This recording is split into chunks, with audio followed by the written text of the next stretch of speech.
Basarnas Lampung Kamis siang mengevakuasi seorang pemancing bernama Ada Giantoro berusia 27 tahun warga desa Tampang Tua, Kecamatan Pematang Sawah, Tanggamus yang dikabarkan hilang sejak hari Selasa lalu.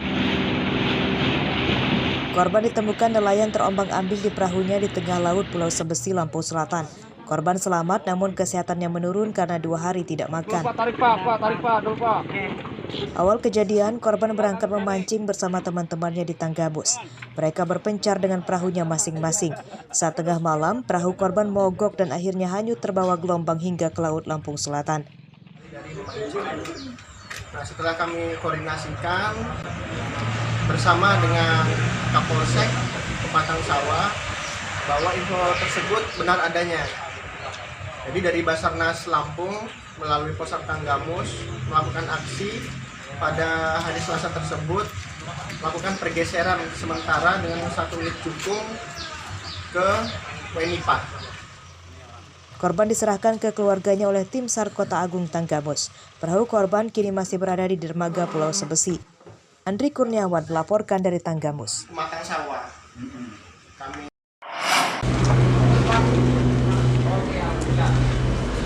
Buronan pembobol minimarket bernama Muhammad alias Mahmud berusia 24 tahun ditangkap polisi sektor Banjar Agung Tulang Bawang Kamis siang. Pencurian itu terjadi pada 2021 lalu di Desa Tunggal Warga Tulang Bawang.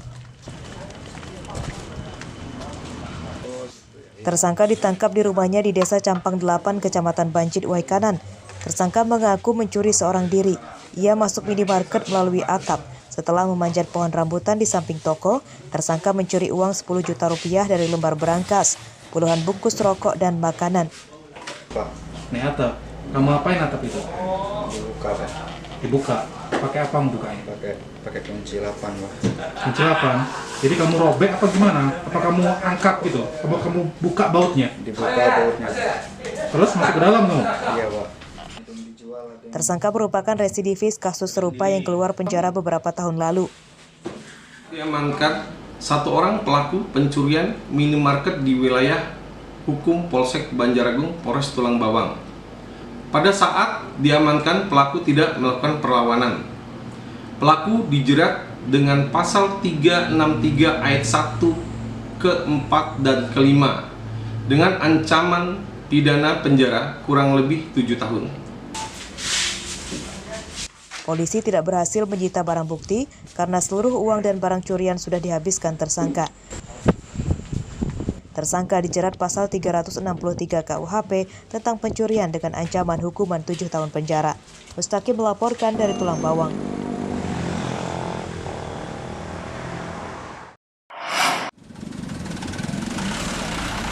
Pemerintah Kota Bandar Lampung mulai Kamis pagi kembali mengaktifkan posko penyekatan. Petugas akan memeriksa kesehatan dan sertifikat vaksinasi warga luar daerah yang akan masuk Kota Bandar Lampung.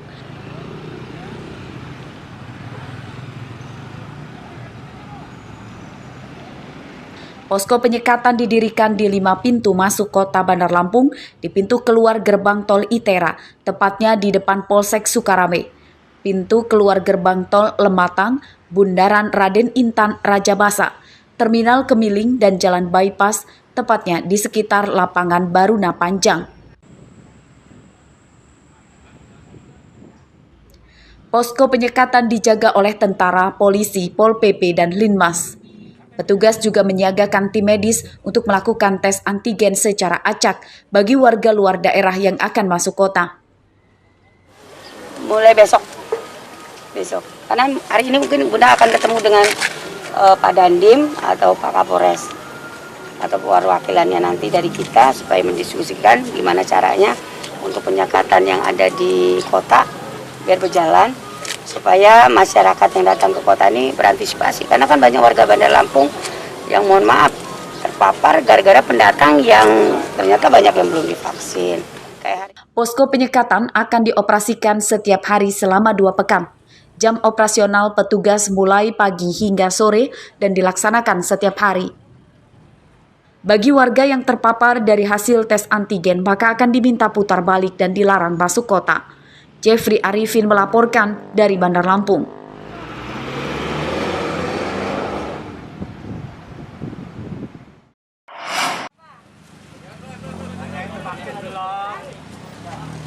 Pemerintah Kota Bandar Lampung menaikkan intensitas razia tes antigen bagi warga di pusat keramaian.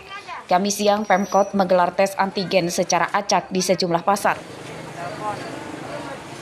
Pedagang, pembeli hingga tukang becak dites antigen. Hasilnya terdapat 2 pedagang yang reaktif dan langsung diminta pulang untuk isolasi mandiri.